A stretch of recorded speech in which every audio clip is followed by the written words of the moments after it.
Tharad Ahmedabad એક્સપ્રેસના Bharatmala project અંતર્ગત થરાદ, લાખણી, દિયોદર અને કાંકરેજ તાલુકાના અનેક ખેડૂતોની જમીન અધિગ્રહિત કરવામાં આવી છે. બનાસકાંઠાના સાંસદે આ મુદ્દે ગંભીર અસંતોષ વ્યક્ત કરતા સરકાર સમક્ષ રજૂઆત કરી છે. સાંસદે દાવો કર્યો કે નોટિફિકેશન જાહેર થવાના માત્ર 2 દિવસ પહેલા કૃષિ જમીનને બિનકૃષિમાં પરિવર્તિત કરી જમીનના મૂલ્યમાં ભારે વિસંગતતા ઊભી કરવામાં આવી.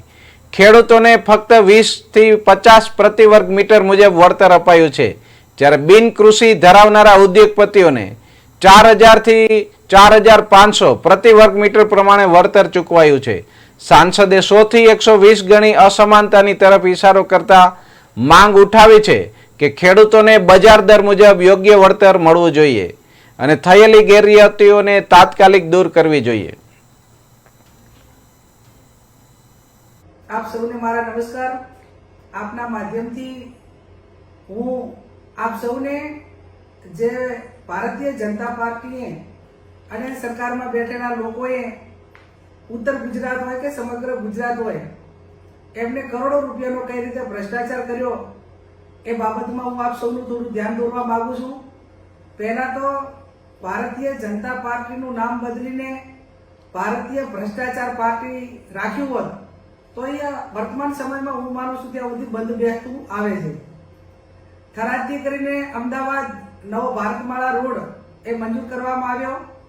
એમાં બનાસકાંઠા જિલ્લાના થરાદ તાલુકો, લાખણી, દિયોદર, કાંકરેજ આ 4 તાલુકાના ખેડૂતોની જમીન એ જાહેરનામા પહેલા કેટલાક મોટા બિલ્ડરો હોય, ભાજપના નેતાઓ હોય અને ભાજપના કયા કયા નેતા છે બનાસકાંઠાના એમના નામો પણ અમારી પાસે છે. એમને ખેડૂતોને લોભ લાલચ આપીને સસ્તા ભાવે જમીનો ખરીદી લીધી.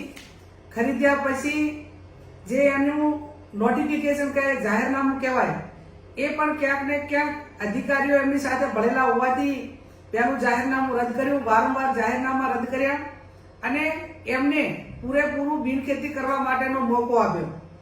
જંત્રી 4 પ્રકારની હોય: ઉદ્યોગ, કોમર્શિયલ, રેસિડેન્ટ અને ખેતીવાડી.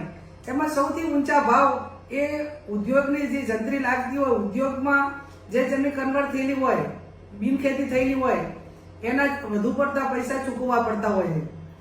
આ 4 તાલુકાની અંદર જે ભાજપના કાર્યકરો હોય, કાર્યકરો તો નહીં પણ મોટા માથાઓ હોય, એમને 70 વીઘાથી પણ વધારે જમીન એ ક્યાંક રાતોરાત ખરીદી છે અથવા તો જે ખેડૂતના નામે હતી એ નામે બિનખેતી કરાવીને એની પાસેથી કોરા ચેક લઈને એની સાથે ચીટિંગ કરીને કરોડો રૂપિયા આ રોડ નવો બનાવવાની અંદર ભ્રષ્ટાચાર આ વર્તમાન સમયની અંદર આ દરેક નાગરિકો અને અમારા બધાની સામે નજરની સામે આવે.